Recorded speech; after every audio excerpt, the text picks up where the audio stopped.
Uma alegria muito grande estar aqui. Eu quero agradecer ao pastor Judy Clay pelo convite. Para mim é uma honra estar aqui com vocês, uma alegria muito grande. Feliz pela amizade do meu querido amigo Judy Clay, que na semana passada pregou na igreja que eu pastoreio em Araraquara, no interior de São Paulo. E hoje poder estar aqui, para mim é uma alegria muito grande, tratar de um tema que tem feito parte dos meus estudos e tem tomado conta do meu coração já há muitos anos, que é o tema do sofrimento humano, especialmente a relação da depressão com o suicídio, que é o primeiro tema que nós vamos estudar hoje à tarde. Eu terei 4 oportunidades para falar para vocês e eu quero falar em cada uma das 3 últimas vezes. Na primeira vez eu vou fazer uma visão mais geral sobre as pessoas a respeito de quem falarei, mas nas 3 últimas vezes eu vou falar sobre pessoas específicas. E na primeira vez, que será agora, eu quero falar um pouco sobre a maioria delas. E de um modo especial falando sobre o suicídio e como cada uma delas chegou a ponto de pensar no suicídio. Quando a gente pensa a respeito do suicídio, nós pensamos em algo que talvez seja inimaginável na vida de um cristão. Há muitos que pensam que o suicídio não é algo possível na vida de um cristão.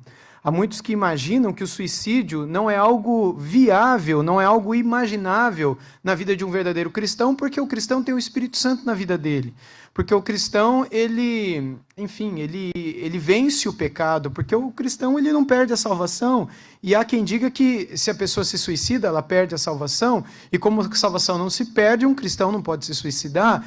E como foi dito aqui agora há pouco, existem muitas coisas que são ditas, muitas afirmações que são feitas e que são feitas sem muita reflexão a respeito desse tema e que acabam gerando uma série de pensamentos e reflexões a respeito desse assunto que criam mais confusões do que esclarecimentos, mais absurdos e mais confusões do que ajuda e auxílio para aqueles que estão lutando contra algum problema ou para aquelas pessoas que estão atravessando o sofrimento porque perderam alguém por causa do suicídio. E esse não é só um dos problemas. O outro problema é que nós temos visto, de uma maneira cada vez mais presente e frequente, cristãos se suicidarem. Eu não vou pedir aqui para levantar a mão quantos de vocês, quantos de nós conhece alguém ou tem alguém na família que se suicidou. E também não vou pedir para levantar a mão quantos aqui conhecem crentes ou cristãos, de um modo geral, que se suicidaram, ou pastores que se suicidaram, porque isso tem se tornado algo frequente, algo comum, algo que tem ocupado os sites de notícia cristãos, algo que tem ocupado as mídias cristãs, algo que tem ocupado os grupos de WhatsApp cristão de um modo maciço. Então, nós precisamos refletir a respeito da palavra de Deus e qual é a razão por trás de tudo isso. O que tem levado as pessoas a chegarem a esse ponto? Por que elas chegam a esse ponto? O que falta a elas? E será que na palavra de Deus alguém pensou nisso? Será que isso é algo somente do nosso tempo? Ou será que na época da palavra de Deus algumas pessoas chegaram a pensar nisso também? E qual a relação entre o suicídio e a depressão? Alguns estudos modernos apontam que há, sim, uma correlação entre o suicídio e a depressão. E a relação é que cerca de 90% dos casos de suicídio acontecem em decorrência de depressão. Existe um site que acompanha casos de pessoas em suicídio nos Estados Unidos, casos de pessoas que se suicidaram nos Estados Unidos, que se chama Suicídio, no inglês, suicide.org. Se você quiser depois conhecer esse site, é um site que procura auxiliar pessoas que querem procurar o suicídio. Pessoas que entram na internet procurando formas de se matar, procurando formas de criar venenos em casa, ou como fazer o laço para se enforcar, outras formas de suicidar. E muita gente procura no Google formas de se matar. E quando procuram esse site, eles pagam para que o Google direcione para eles quando essas pessoas procuram essas formas de se matar. E quando essas pessoas caem nesse site suicídio, lá elas encontram palavras de força, de auxílio para que essas pessoas desistam desse pensamento. É um site cristão. Nesse site nós temos várias estatísticas e algumas delas baseadas em cartas, em relatos familiares de pessoas que se suicidaram. E mais de 90% das pessoas que se suicidaram, segundo as pesquisas desse site, se suicidaram em decorrência de depressão. Isso não é apenas um relato baseado em pesquisas de cartas. Isso também é relatos e pesquisas feitas por cientistas, por psiquiatras, por psicólogos e por outros profissionais pesquisadores que atentam para o suicídio de forma acadêmica. E que, olhando para o suicídio, veem que o principal problema do suicídio não é o cara que perdeu o emprego, não é a moça que perdeu o namorado, não é qualquer outra coisa. Alguém que desistiu da vida por causa de uma perda, por causa de uma opressão, ou por causa de qualquer falência da vida. O maior problema do suicídio é a depressão. Logo, segundo esses pesquisadores, a depressão mata.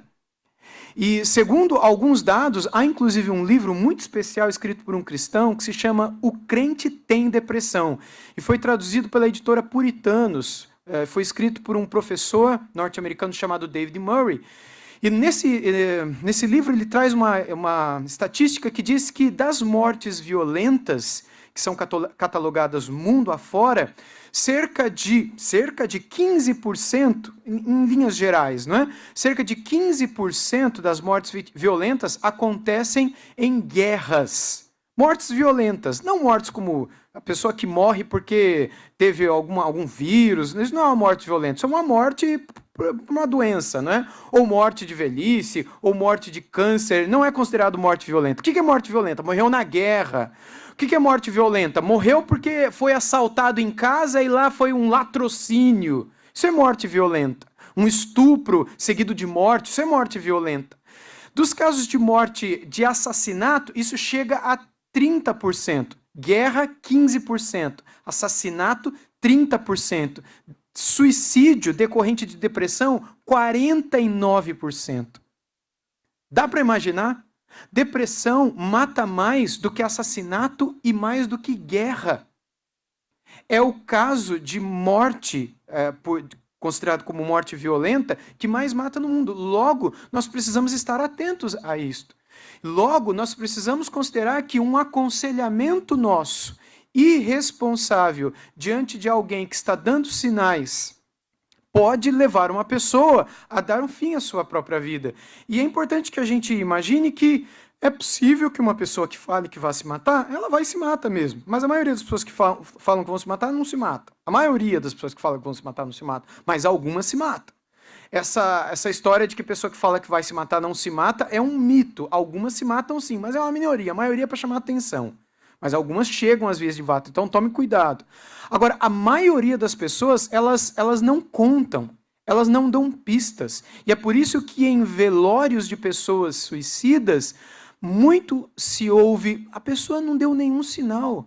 A pessoa estava em depressão, mas a pessoa estava bem. A aparência da pessoa era toda boa. De onde surgiu isso? Por que aconteceu isso com esse pastor? O pastor não deu nenhum sinal. Aparentemente ele estava bem. Mas quando se conhece a história daquela pessoa, então conhece-se que ela estava lutando contra uma depressão, contra uma angústia profunda, contra crises de pânico, contra crises de ansiedade. Mas ela não estava lutando da forma correta, não estava tomando os remédios, não estava indo atrás dos profissionais, não estava nem considerando tudo aquilo como uma doença de fato. Estava simplesmente considerando aquilo como uma tristeza. E aqui a gente precisa dividir as duas coisas, já logo de início. Quando nós tratamos de depressão, nós não estamos falando de tristeza. E esse é um maior erro que se comete no nosso tempo. Depressão é uma coisa, tristeza é outra coisa totalmente diferente. Estar depressivo é uma coisa, estar deprimido é outra completamente diferente. Completamente diferente. Estar deprimido significa estar triste. Estar em depressão significa estar doente. Quando uma pessoa está em depressão, ela está doente e ela pode estar deprimido. Ou não. Nem sempre uma pessoa em depressão fica triste. Há muitos casos de pessoas em depressão que elas não estão tristes. Há alguns casos de pessoas em depressão que elas estão bem e a aparência delas é normal. Elas estão se tratando e elas não estão chorosas o dia todo. E há casos de pessoas deprimidas que não devem ser tratadas como depressivas, porque elas estão simplesmente tristes. Pessoas em luto, por exemplo, não estão em depressão. Uma pessoa que perdeu um amigo, perdeu um parente, não pode tomar um remédio para a depressão, porque ela não está doente, ela está vivendo um luto. Aquilo é um processo natural da vida. Uma pessoa que está triste por alguma coisa natural que lhe aconteceu, uma pessoa que está vivendo uma frustração, uma perda, ou que está irritada, ou que está chateada, ou que está arrependida, aquilo não é uma depressão, aquilo é um momento de tristeza, uma tribulação que traz um momento de sofrimento, não é uma depressão. Depressão, a moderna palavra depressão, ela foi retirada do contexto da topografia. Quando nós falamos, por exemplo, que nós estamos em viagem, e nós estamos saindo aqui do Rio de Janeiro, viajando para Búzios, por exemplo. E no meio do caminho, na estrada, nós encontramos uma placa, e na placa está sinalizado, cuidado, depressão 500 metros à frente. O que nós entendemos com essa placa? O que você faz quando você vê uma placa escrita que tem depressão 200 metros à frente? Você faz uma oração? Para aquilo não te pegar?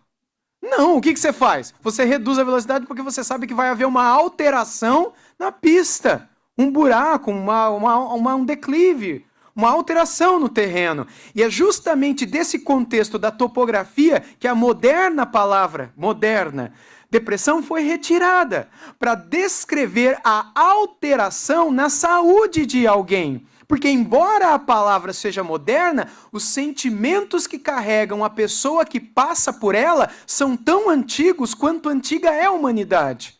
Desde que a humanidade foi criada e o pecado entrou, as pessoas sofrem com as consequências da queda. Os nomes são variados, mas os problemas decorrentes da queda estão aí. Logo, a depressão, ela tem esse nome de uma forma recente, como uma tentativa de descrever essa alteração que ocorre no coração humano.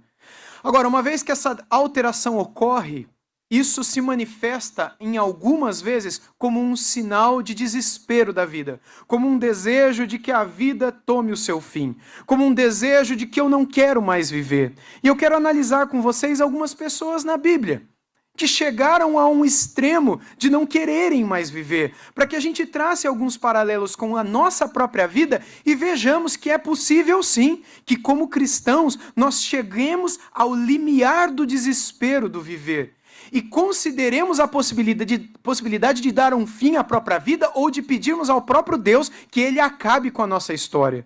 Eu gostaria de começar pedindo a você que abrisse a sua Bíblia comigo no livro de Jonas, no capítulo 4, por favor. Cada uma dessas histórias, ou pelo menos algumas delas, nós não teremos oportunidade para estudar todas, mas algumas dessas histórias eu verei com vocês com mais calma nos próximos estudos que teremos hoje à noite e amanhã de manhã também. Em Jonas, no capítulo 4, depois de toda a história que Jonas teve com a sua ida, primeiro a fuga dele e o castigo dele, não é? Ter fugido de Nínive para Tarsis.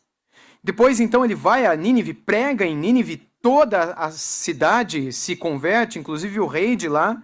E então, no capítulo 4, a partir do versículo 1, nós lemos assim: Mas Jonas ficou muito aborrecido e com raiva. E ele orou ao Senhor e disse: Ah, Senhor, não foi isso que eu disse?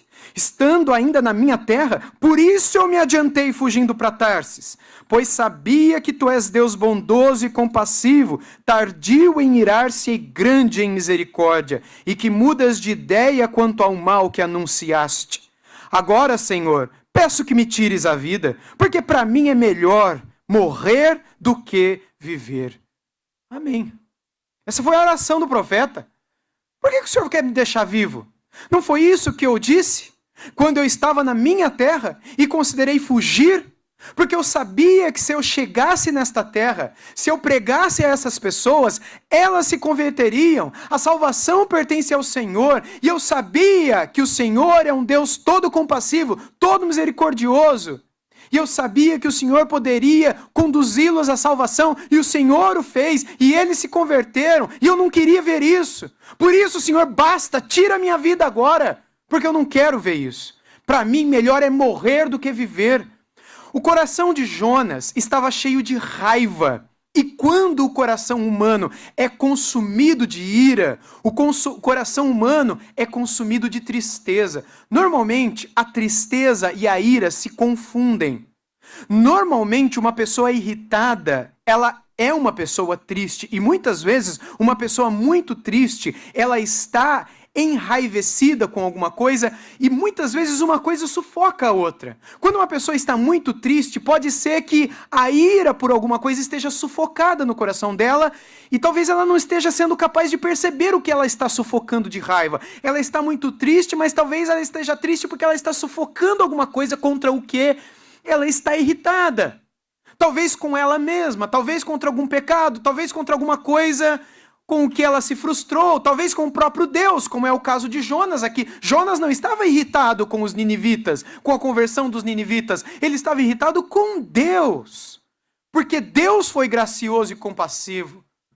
Mas ele sabia da mão todo-poderosa de Deus, por isso ele pede para que esta mesma mão que os converteu, o matasse. Por isso ele quis, basta, Senhor, tira a minha vida. Mas ele era um servo de Deus? Sim. A Bíblia o considera um profeta. Eu creio que o fato do Senhor ter honrado Jonas, mantendo sua história nas Sagradas Escrituras, é o fato de que depois, porque Deus não o matou, é o fato de que depois ele tenha se convertido, tenha se arrependido, melhor dizendo, de suas palavras. Não fosse assim, eu não creio que o próprio Senhor Jesus se compararia com ele em algumas vezes durante o seu ministério. Como, por exemplo, quando ele disse que assim como o Jonas, o profeta Jonas, passou 3 dias e 3 noites no ventre do grande peixe, ele, o Filho do Homem, passaria 3 dias e 3 noites no ventre da terra, e em outras ocasiões.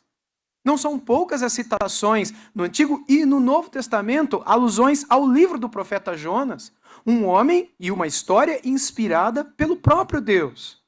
Mas o que nos chama a atenção aqui é o quanto o coração de um homem usado por Deus, um homem que foi boca de Deus, um homem que foi instrumento de Deus para a salvação de centenas de milhares de pessoas, quando esteve com o coração consumido de tristeza e de ira, foi um homem que naquela mesma situação, ocasião, pediu a Deus que tirasse a sua vida.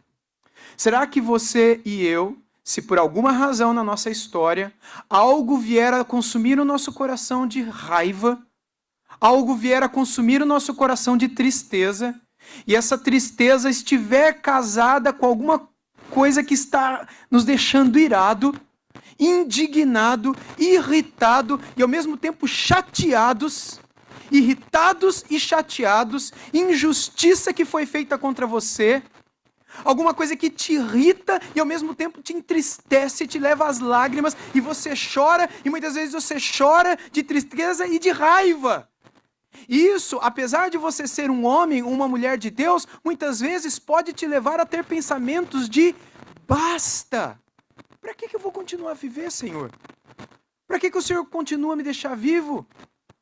Senhor, eu não quero continuar a viver mais. Se você puder, abra comigo num segundo homem, mais próximo a nós, lá em 2 Coríntios, capítulo 1, 2 Coríntios, capítulo 1, nós lemos o apóstolo Paulo numa rara ocasião em que ele desnuda o seu coração e fala do seu desejo de que ele não vivesse mais. Literalmente, é isso que ele expõe quando ele passa por uma grande tribulação na Ásia Menor. 2 Coríntios, capítulo 1, versos 8 a 11.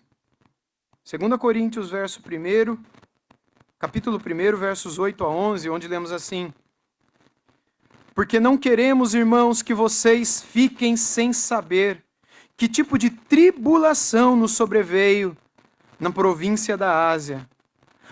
E ele não conta o que aconteceu lá. Ele só fala que foi uma tribulação, mas ele não conta. Mas ele conta algo que esteve em sua alma. Porque ele diz, foi algo acima das nossas forças, a ponto de perdermos a esperança até da própria vida. No texto original em grego, a ideia por trás das palavras é a ponto de desesperarmos da própria vida, a ponto de considerarmos perder a vida, a ponto de abandonarmos a vida. Literalmente é isso. De fato, tivemos em nós mesmos a sentença de morte. Literalmente ele está dizendo, de fato, nós nos consideramos mortos ou sentenciamos a nossa própria morte. Nós chegamos à conclusão de que para nós mesmos era melhor morrer. A gente vai morrer. Nós sentenciamos a nossa morte. Nós desesperamos da vida. Desistimos de viver. E sentenciamos, nós vamos morrer. Para que não confiássemos em nós mesmos e sim no Deus que ressuscita os mortos, o qual nos livrou e ainda livrará de tão grande morte. Nele temos esperado, que ainda continuará a nos livrar enquanto vocês nos ajudam com orações a nosso favor, para que por muitos sejam dadas graças a Deus a nosso respeito, pelo benefício que nos foi concedido por meio das súplicas de muitos. Vejam, irmãos, o apóstolo Paulo aqui não nos diz o que aconteceu na Ásia Menor. Existem muitas suposições de que nesta grande tribulação pela qual ele passou, teria sido a ocasião em que ele tenha ficado quase cego, teria sido a ocasião em que ele tenha sido açoitado, a ponto de ter obtido várias enfermidades e várias cicatrizes, a vez em que ele talvez tenha recebido várias daquelas quarentenas. A gente não sabe de fato o que aconteceu, mas a tribulação que ocorreu na Ásia foi a pior de sua vida, a ponto de ele dizer que a esperança quase se esvaiu. É literalmente isso que ele diz. E é a única vez em que ele coloca em xeque a questão da esperança. Quando ele diz mais uma vez no 8, que vocês fiquem, foi algo acima das nossas forças, a ponto de perdermos a esperança até da própria... Seria desesperarmos até da própria vida. Veja, um homem cuja confiança, cuja esperança, cuja fé, cuja força, cuja inspiração está acima de qualquer um de nós que aqui estamos. O homem cujas experiências, cuja inspiração, cujas mãos, cujas palavras estão para além de qualquer um de nós que aqui estamos. Cujas experiências com Deus, cuja vida foi usada por Deus, muito mais do que qualquer um de nós que aqui estamos. Mas ele viveu alguma coisa que a gente não sabe, que fez com que ele desesperasse da vida. O mesmo homem que nesse mesmo livro, mais para frente, vai dizer que ele viveu experiências tão maravilhosas que ele não poderia contar aos homens. Quando ele mesmo, se no corpo ou fora do corpo ele não sabe, ele subiu ao terceiro céu, ao paraíso, e viu coisas que ele não poderia revelar a nós. Lembra? O mesmo homem que viveu experiências tão extraordinárias. Ele chegou a passar tribulações tão terríveis nessa terra que ele chegou ao ponto de perder a esperança na vida. Será possível um cristão passar por tanto sofrimento assim? Sim, é possível. Será possível um cristão passar por um vale tão sombrio? Sim, é possível. Será possível um cristão passar pelo vale da sombra da morte? Ou será que um cristão será levado somente para pastos verdejantes e a águas de refrigério? O mesmo Salmo 23... que nos apresenta o bom pastor, que nos leva para pastos verdejantes e águas de descanso. É o mesmo salmo que nos fala que nós também podemos passar pelo vale da sombra da morte. Um outro homem que eu quero apresentar a vocês é Elias, lá em 1 Reis 19. Em 1 Reis 19, nós somos apresentados a história do maior profeta do Antigo Testamento. E quem o chama de o maior profeta no Antigo Testamento é o próprio Senhor Jesus, que quando resume o Antigo Testamento na parábola do rico e do Lázaro, ele diz na parábola do rico e do Lázaro que os irmãos do rico, eles tinham Moisés e os profetas, Moisés e Elias, que eles os lessem. Moisés simbolizando os 5 primeiros livros do Antigo Testamento e Elias simbolizando os profetas, todos os demais livros do Antigo Testamento. Não porque Elias teria escrito todos os demais livros, mas como se ele representasse todos os demais livros do Antigo Testamento. E naquele tempo, no tempo de Jesus, ele era considerado o maior profeta do Antigo Testamento. Existia até a crença de que um dia ele voltaria, talvez. Enfim, havia muitas crenças, muitas lendas, muitas afirmações, muitos escritos rabínicos a respeito da vinda de Elias e da vida de Elias. Mas aqui estamos nós diante de Elias. Elias que havia acabado de descer do Monte Carmelo. Elias que havia acabado de vencer os profetas de Baal e os profetas da deusa Azerá. Elias que havia acabado de ver o rei Acabe voltando para o seu castelo, para o seu palácio. O Elias que havia acabado de ver toda a nação de Israel com os olhos em terra, com o rosto em terra, dizendo: só o Senhor é Deus, só o Senhor é Deus. Retornando à aliança com o Senhor, se arrependendo de sua aliança com Baal e com o poste ídolo Azerá. O mesmo Elias que depois de Jezabel dizer: amanhã eu vou te matar, ele do nada foge para o deserto de Berseba. E quando ele chega lá, nos versículos 3 a 5, ele diz o seguinte, 1 Reis 19, versos 3 a 5. Elias ficou com medo, levantou-se e para salvar a vida se foi e chegou a Berseba, que pertence a Judá, e ali se deixou o seu servo e ele mesmo, porém, foi para o deserto, caminhando um dia inteiro. Por fim, sentou-se debaixo de um zimbro, sentiu vontade de morrer e orou: basta, Senhor, tira a minha vida, porque eu não sou melhor do que os meus pais.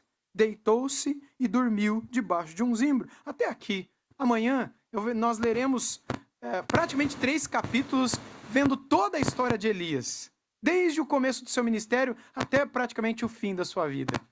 Mas veja, o maior profeta do Antigo Testamento, depois da maior vitória da sua vida, depois de um dos maiores milagres do Antigo Testamento, quando uma mulher diz: eu vou te matar, sabe o que ele fala? Ele diz: basta, Senhor, tira a minha vida, porque eu não sou melhor do que os meus pais. Você já viveu um momento assim na sua vida? Em que você disse: basta, Senhor, tira a minha vida, eu não sou melhor do que ninguém? Você já viveu momentos de grande sofrimento e aflição, que você chegou em casa e disse: ah, Senhor, eu não vejo a hora que Jesus volte, eu não aguento mais essa vida que eu estou vivendo, eu não aguento mais esse marido que eu tenho, eu não aguento mais essa esposa, eu não aguento mais esses filhos, eu não aguento mais meus pais, eu não aguento mais esse trabalho, eu não aguento mais esse trânsito, eu não aguento mais nada disso, eu não vejo a hora que Jesus volta para acabar com tudo isso. Toma cuidado com isso, eu não vejo a hora que Jesus volta, porque na verdade você não quer que Jesus volta. Essa escatologia piedosa, na verdade, é um disfarce para ter o pensamento suicida. Ter vontade de Jesus voltar, tá certo. Mas dizer: eu não vejo a hora que Jesus volta nessa hora, na verdade, você não quer que Jesus volte, você quer morrer. Não é verdade? Já imaginou aquele jovenzinho que tá para casar? No sábado que vem? Ele e a noiva dele orando na semana. Chega quarta-feira, quinta-feira, sexta-feira. Qual é a oração que eles fazem na sexta-feira? Ah, Senhor, eu não vejo a hora que Jesus volta. Eles vão orar na sexta-feira para Jesus voltar? É lógico que não. Por que não? Eles vão orar pelo menos para que Jesus volte no sábado, domingo. Para eles casarem e forem para o céu casados, pelo menos. Por quê? Porque esse sentimento é típico de alguém que está desesperado da vida. São momentos difíceis, momentos em que a gente chega a pensar: Senhor, eu já vivi minha vida, eu já criei os meus filhos, Senhor, eles já estão grandes, Senhor, eu já lutei contra os profetas de Baal, Senhor, a nação já voltou ao arrependimento, Senhor, já está todo mundo convertido aqui em Nínive, Senhor, eu já plantei tantas igrejas, o teu povo já te conhece, basta, Senhor. Eu não tenho mais esperança nesse mundo. Para que eu vou continuar vivendo? O Senhor já me usou para tanta coisa. Minha saúde já não anda boa. Eu não tenho mais prazer em nada aqui. Se o Senhor ainda não te levou, é porque Ele tem um plano com a tua vida aqui. Se você ainda está vivo, é porque há graça suficiente para te sustentar e te usar ainda aqui. Se você e eu ainda estamos vivos, é porque há graça para nos sustentar. Enquanto estivermos com vida nesta terra, haverá graça para nos usar. Quando Deus não nos quiser mais usar aqui nesta terra, aqui neste mundo, Deus nos levará no seu tempo, porque a vida pertence a Ele, a morte pertence a Ele. Nosso Deus é soberano. Nós apenas o servimos. Mais um caso que eu quero compartilhar com vocês é Moisés.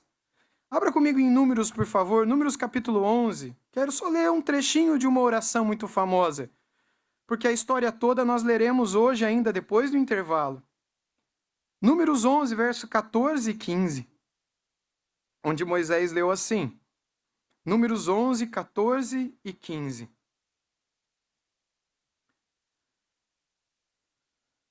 Números 11, 14 e 15. Eu, sozinho, não posso levar todo esse povo, pois é pesado demais para mim. Se me tratas assim, mata-me de uma vez. Se achei favor aos teus olhos, peço que não me deixes ver a minha miséria. Quem orou essas palavras? Moisés. Mata-me de uma vez. Quer ver mais uma vez? Mais uma pessoa? Abra comigo em Jó, capítulo 7, por favor. Jó, capítulo 7. Quem foi Jó? Enquanto você abre lá em Jó capítulo 7, é o último caso que nós veremos. Poderia haver mais com vocês, mas por questão do tempo nós vamos terminar com Jó. Jó foi considerado pelo próprio Deus um homem íntegro e reto, não havia outro igual a ele no planeta.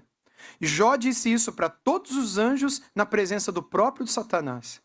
Na presença de anjos e demônios, Deus disse para o próprio Satanás: você viu meu servo Jó? Porque não tem ninguém igual a ele na terra. Homem íntegro, reto, observa a minha palavra e se desvia do mal. Mas chegou um momento, quando estava debaixo de sofrimento, andando pelo vale, quando no capítulo 7, versículo 9 a 16, de Jó 7, nós lemos assim: assim como a nuvem se desfaz e passa, aquele que desce à sepultura jamais voltará a subir. Nunca mais voltará para sua casa e o lugar onde mora, nunca mais o conhecerá. Por isso não reprimirei a minha boca, na angústia do meu espírito falarei, na amargura de minha alma eu me queixarei. Será que eu sou o mar, ou algum monstro marinho para que me ponha sob guarda? Quando digo meu leito me consolará, minha cama aliviará minha queixa, então me assustas com sonhos e me atemorizas com visões. Por isso, prefiro ser estrangulado antes a morte do que essa tortura. Estou farto da minha vida, não quero viver para sempre. Deixe-me em paz, porque os meus dias são um sopro. As palavras de Jó. Deixe-me em paz, eu quero morrer, eu prefiro ser estrangulado antes a morte do que essa tortura. Que tortura? Enquanto estou acordado, esses tumores, esta coceira, estas dores, essa tristeza, enquanto eu estou dormindo, estes pesadelos, essas visões terríveis que me assombram de madrugada. Eu preferiria ser torturado, eu preferiria ser estrangulado. Em outros capítulos, como no capítulo 3 e 4 de Jó, ele diz: bendito teria sido o dia em que o meu nascimento tivesse acontecido como um aborto. Feliz teria sido aquele aborto, se naquele dia eu não tivesse visto a luz. E ele abençoa o aborto dele, se este tivesse acontecido, porque para ele a vida está sendo um fardo. A vida está sendo um fardo para você? Você conhece alguém para quem a vida é um fardo? Você conhece alguém que muitas vezes questiona por que nasceu? Nasceu para sofrer? Nasceu para viver em tais ou quais condições? Ou que tem considerado dar fim à própria vida? Ou que tem considerado por que ainda não deu fim à vida? Ou que tem considerado por que Jesus não voltou ainda? Ou que tem considerado por que eu vivo nesse vale? Entenda, o que a Bíblia nos apresenta em cada um destes casos é que por trás de cada vale que passamos existe um Deus que está silenciosamente presente sempre. E este Deus é um Deus de graça. Um Deus que nos convida a olharmos para Ele, porque enquanto estamos com os nossos olhos postos nele, ele dispensa a graça sobre nós. De diversas formas. A graça que ele dispensou sobre Jó foi diferente da que ele dispensou sobre Moisés.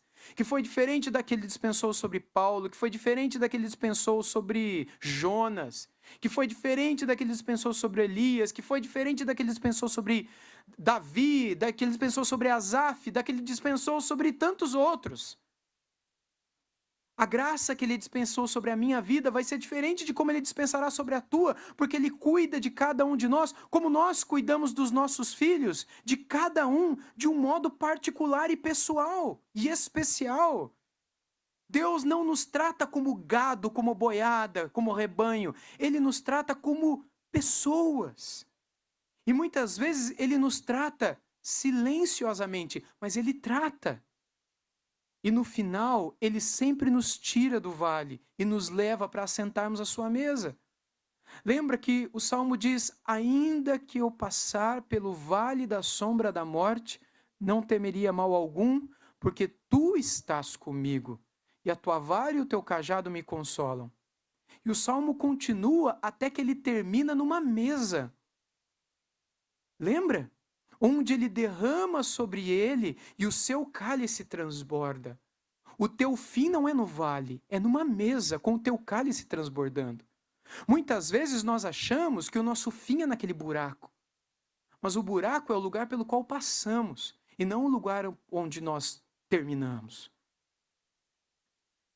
A depressão ou esta alteração, e há inúmeras razões pelas quais nós entramos nela, e é sobre isso que eu quero começar a falar no nosso próximo estudo, as causas para a depressão, e espirituais, físicas, enfim, pecaminosas, fisiológicas. A gente vai começar falando sobre isso depois. Independentemente da causa que nos leve à depressão, se ela é patológica, de uma doença, ou espiritual, pecaminosa, ou demoníaca, indiferentemente do que for, Deus estará sempre, silenciosamente presente para nos dar graça. E é a isso que devemos nos apegar. Porque em cada uma dessas histórias da palavra do Senhor, o que nós vemos é que no final da vida destes que desesperaram da vida, que perderam a esperança da vida e que colocaram como objeto de oração o pedido de morte para Deus. Você já chegou a pedir a morte para Deus? Em cada uma dessas histórias, nós vemos que o fim deles foi um fim glorioso, foi um fim abençoado. E hoje eles estão com o Senhor. Hoje eles estão bem, hoje eles estão felizes, mas eles passaram pelo sofrimento. Isso significa que você e eu, assim como eles no passado, nós no nosso tempo, também não estamos livres de passar por sofrimento, mas Deus está conosco como esteve com eles. E é o mesmo Deus que há de nos sustentar, é o mesmo Deus que há de nos guardar. No nosso próximo estudo a gente continua. Vamos orar? Senhor, obrigado pela tua palavra, que nos abre os olhos para a realidade da nossa vida. Para a realidade que debaixo desta carne, debaixo da queda, debaixo desse mundo, nós não devemos nos iludir como se a nossa vida fosse de vitória em vitória, de glória em glória, mas muitas vezes viveríamos também de aflições em aflições. Na tua palavra, o teu filho disse que no mundo nós teríamos aflições, mas nós poderíamos ter bom ânimo porque ele venceu o mundo e ele nos deixaria a paz dele, paz que o mundo não pode nos dar. Obrigado porque com a tua paz nós vencemos o mundo e com a tua paz nós temos força, porque quando estamos fracos, aí é que somos fortes. Quando estamos fracos, ó Deus, a tua força se aperfeiçoa em nós. A tua força e o teu poder se aperfeiçoam na nossa fraqueza. É quando nós nos consideramos vulneráveis e frágeis, é que o Senhor nos fortalece. É quando o nosso coração está aflito, que o Senhor nos traz a paz. É quando nós estamos no vale, que o teu cajado e o teu bordão nos socorrem e a tua mão se estende para nos tirar de lá. Perdoa-nos porque muitas vezes, ó Deus, queremos fugir desses momentos, ou muitas vezes consideramos que não somos teus filhos porque estamos nesses momentos, mas muitas vezes o Senhor nos permite esses momentos justamente para que vejamos quão grande é o nosso Deus. Obrigado, Senhor Deus, porque até mesmo nos momentos mais difíceis, o Senhor se mostra, e o Senhor se mostra grandioso e poderoso sobre nós. Obrigado por tudo, Senhor, e obrigado acima de tudo por te mostrares na vida destes grandes servos da tua palavra, permitindo o sofrimento na vida deles, da mesma maneira como o Senhor permite o sofrimento nas nossas vidas também. E obrigado porque assim como o Senhor esteve com eles, o Senhor não se mostra diferente conosco. Obrigado porque o Senhor prometeu que estaria presente na nossa vida também. E cremos que a tua palavra é fiel e que o Senhor assim está na vida de cada um de nós. Em Cristo Jesus. Amém. Amém.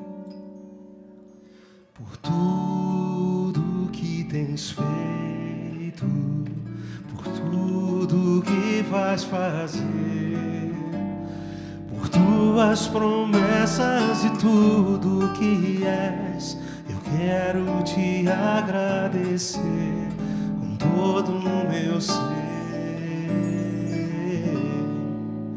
Te agradeço, meu Senhor. Te agradeço, meu Senhor. Te agradeço por me libertar e salvar, por ter morrido em meu lugar. Te agradeço, Jesus, te agradeço, eu te agradeço, te agradeço por tudo que tens feito, por tudo que vais fazer, por tuas promessas e tudo que és. Eu quero te agradecer com todo o meu ser. E aí? Te agradeço, meu Senhor. Te agradeço, meu Senhor. Te agradeço por me libertar e salvar, por ter morrido em meu lugar. Te agradeço, Jesus, te agradeço.